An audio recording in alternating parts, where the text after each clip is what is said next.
pression sur les habitants et les populations des quartiers populaires.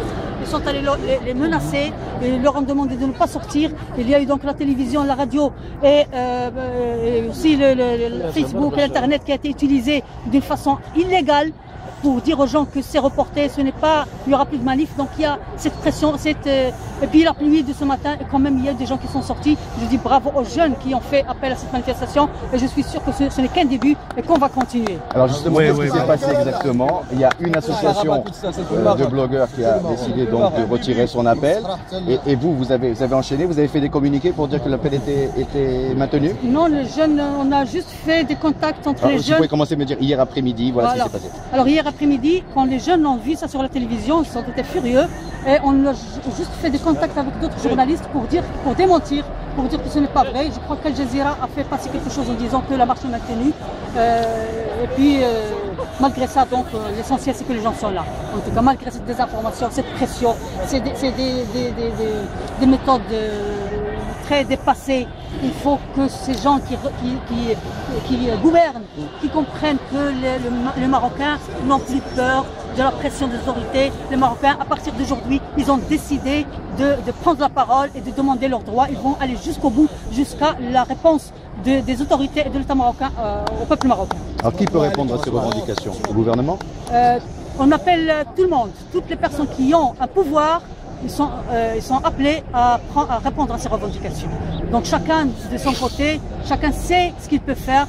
Et déjà, avant même le mouvement, il y a des ouvriers, 850 ouvriers d'OCP qui sont licenciés, ça fait 2 ans. Ils ont manifesté, ils ont été brutalisés, ils ont été mis en prison. Et maintenant, ils les ont repris, ils les ont réintégrés dans leur travail. Il y a la caisse de compensation où on a mis 15 milliards, je ne sais pas où l'argent est sorti, alors qu'on nous disait on n'a pas d'argent, c'est la crise, etc. Il y a des chômeurs, les jeunes chômeurs diplômés auxquels on a promis qu'ils vont travailler.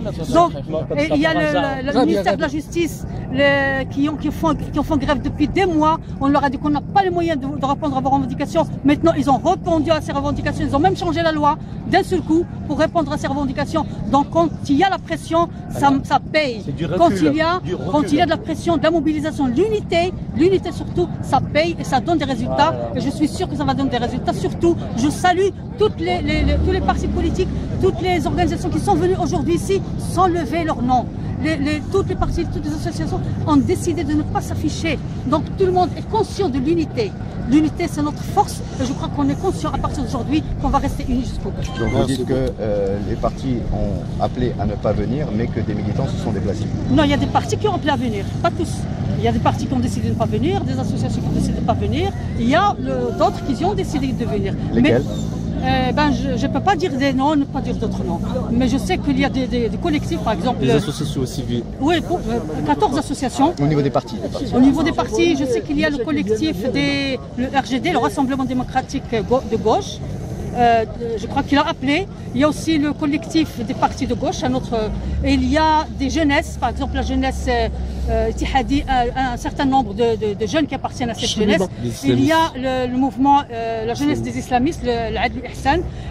Il y a aussi donc d'autres partis, ou même des partis où il y a une décision de la direction de ne pas participer, mais les jeunes sont venus, ils disent qu'on va participer.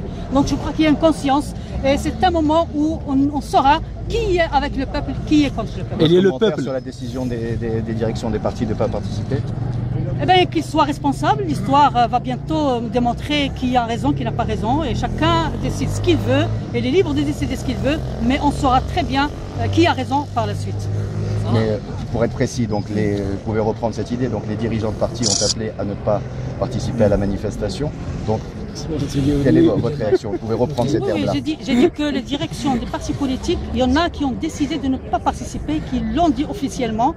Et chacun est libre de prendre la décision qu'il veut, mais chacun doit être responsable de la décision qu'il veut. Et c'est l'avenir qui va démontrer qui a raison et qui n'a pas raison. Merci Khadija. Merci.